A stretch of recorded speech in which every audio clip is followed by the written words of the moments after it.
si filade hundumaa namaarra narraa fagaatte soon simbaane daara si argaanan maltu hafeenaarra si argaanan maltu hafeenaarra ani si filade hundumaa namaarra narraa fagaatte soon simbaane daara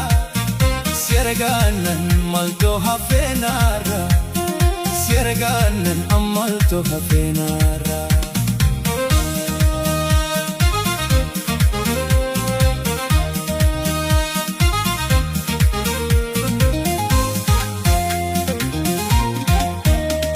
Dodo shirqishu si waaho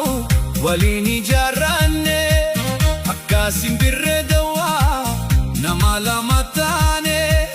jireenyin bareeddi jalaala wajjiini si fuuldura taaye atiis na biraani taphanna woliini taphanna woliini asooyna woliini asooyna woliini. Ansi malee naman qabu osoma beeku garanke osoma beeku garanke osoma beeku garanke sababa gurte hamate badeesin kaate qalbinke osoma beeku garanke osoma beeku garanke yoo fiigisin jedhan fiigda murannu qabdu keessike osoma beeku garanke osoma beeku garanke malirraa argatu laata mana kee diige warrike osoma beeku garanke osoma beeku garanke utubaan daake manake qabaanin tollin dimmisa osoma beeku garanke osoma beeku garanke gafuma siififte gabi arra guyyaan dimimmisa osoma beeku garanke osoma beeku garanke.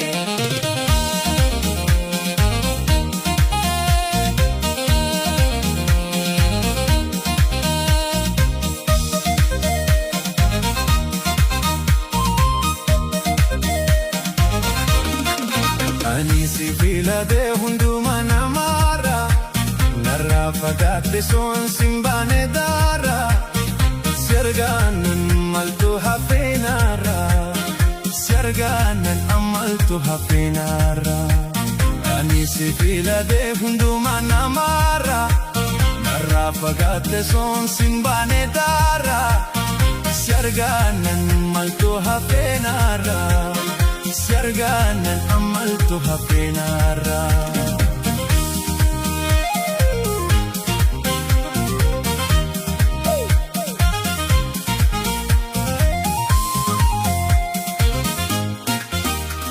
Godoo shiqishu si waaho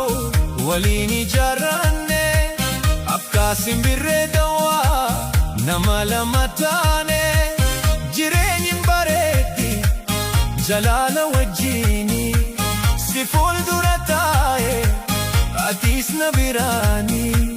taphanna woliini taphanna woliini asooyna woliini asooyna woliini. Ansi malee naman qabu osoma beeku garanke osoma beeku garanke osoma beeku garanke sababa gurte hamate badeesin kaate qalbinke osoma beeku garanke osoma beeku garanke yoo fiigisin jedhan fiigda murannoon qabdu keessike osoma beeku garanke osoma beeku garanke malirraa argatu laata mana kee diige warrike osoma beeku garanke osoma beeku garanke utubaan daake manake qabaanin tollin dimmisa osoma beeku garanke osoma beeku garanke gafuma siififte gabi arra guyyaan dimimmisa osoma beeku garanke